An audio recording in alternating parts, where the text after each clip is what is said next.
What's up, guys? It's Jay, MorninAfterKill, and I'm back here on Borderlands 2. And the goalposts have been moved yet again, guys. Now, Stream Team creator Thick-Fil-A is standing in the end zone with me, celebrating. He's pointing fingers at other content creators for their silence, and even going as far as calling out all the other content creators for, remember, this is in his words, not mine, that they were lying to promote the game. But even though he and K6 signed the same contracts as the rest of them, they were somehow able to maintain their integrity as a content creator without letting their financial relationship with 2K influence their content. It's just everybody else but them. And then he made a whole 12-minute video explaining what a non-disparagement agreement is.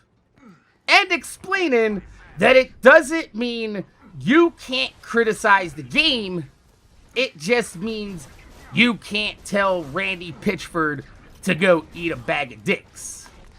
Even though people probably should tell Randy Pitchford to go eat a bag of dicks. But I fully understand what a non-disparagement agreement is. However, without allowing anyone to retcon history on this, there was a time when comments would be deleted on vidges, people would be blocked on Twitter, and chatters would be banned if you even alluded to these creators being on Gearbox and 2K's payroll. Let alone the existence of a non-disparagement agreement. And you, yourself, you could have put an end to this a year ago by just confirming the existence of a non-disparagement agreement, like you so nonchalantly did in my comment section a couple of days ago. Why wait until it's exposed to act like it's not a big deal? Usually, people that aren't doing anything wrong don't have anything to hide, right? There's no way that signing a non-disparagement agreement can knowingly, or even sometimes unknowingly, create biases in your own opinions and the way you approach content creation. However, you do admit that you were late to the Borderlands 3 game, joining the stream team in the summer of August 2020. That was just in time to peddle the garbage Season 2 DLC for Gearbox and 2K.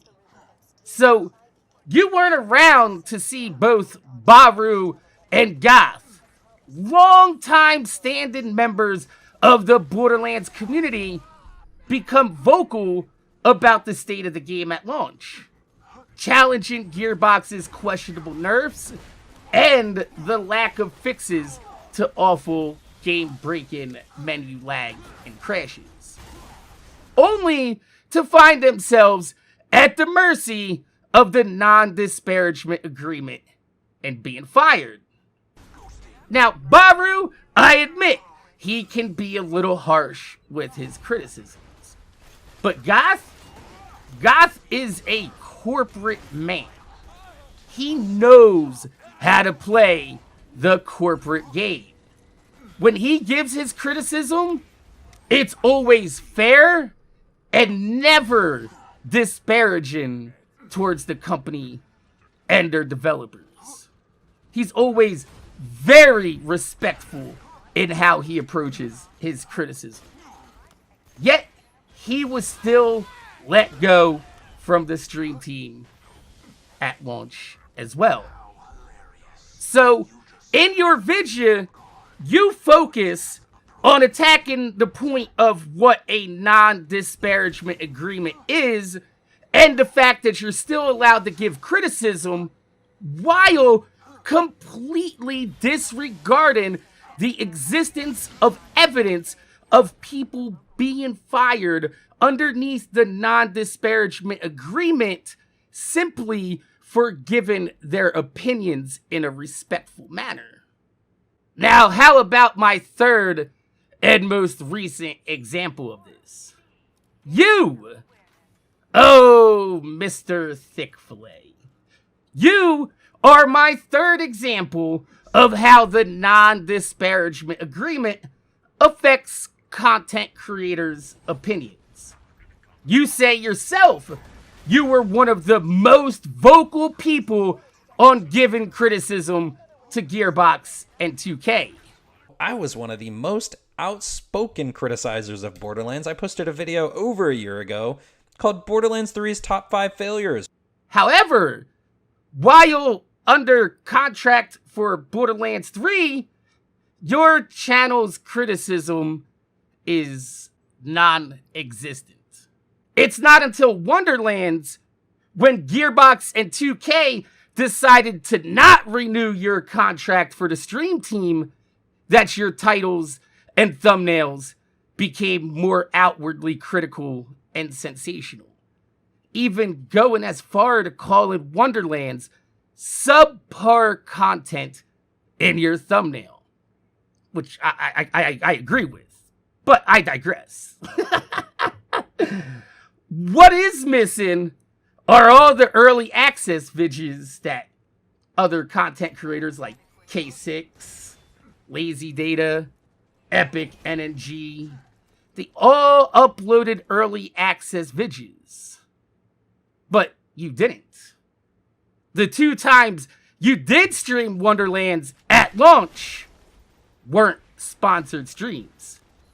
And unless your name is Plus More, I don't see you listed anywhere on the Wonderlands stream team launch event either. Just scrolling through your channel and seeing how muted your thumbnails and titles are during Borderlands 3 while you're under contract versus your very vocal and outspoken criticism of Wonderlands on your channel proves that even though you can give criticism, the existence of that non-disparagement agreement totally affects the way content creators approach giving public criticisms and the frequency at which they're willing to do so.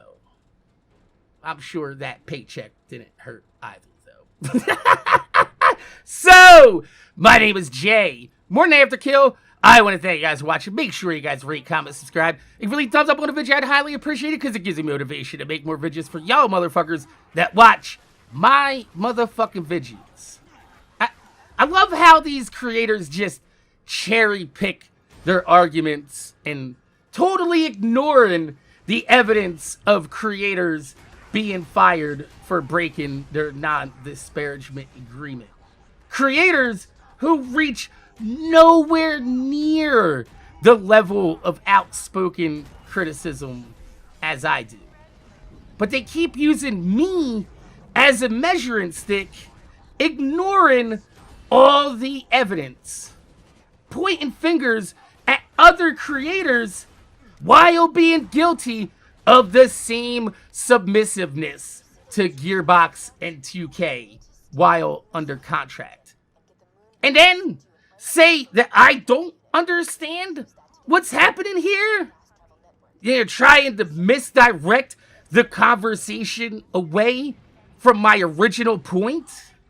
We take a really deep dive. That's right. We're gonna get all up in there, nice and deep like, into just exactly what went wrong with not only Wonderlands, but the Borderlands franchise in general. all-encompassing. But before I do, I really need to clear something up, because showing 100% undeniable proof of these allegations that we lobbied in this video are not only important, but it's downright pertinent to the downfall of the Borderlands series.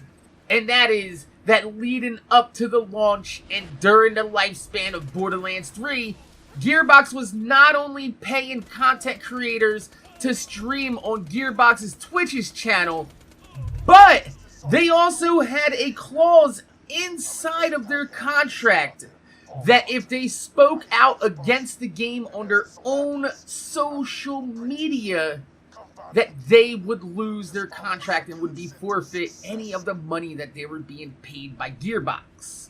And you, Mr. Thick-Fil-A, and your channel are direct evidence that content creators influenced by a financial relationship with the developer of the game definitely affects the creator's willingness to speak outward negatively about the game and the frequency at which they're willing to do so.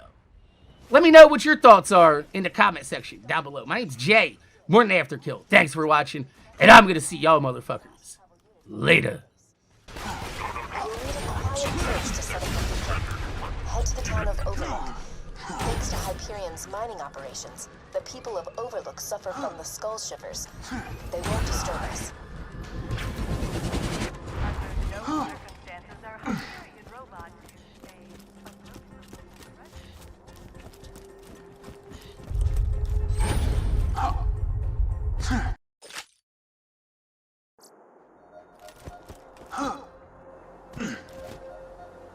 Oh, this is so frustrating. You see, this is what I don't get about you bad guys. You know the hero's gonna win, but you just don't die quickly.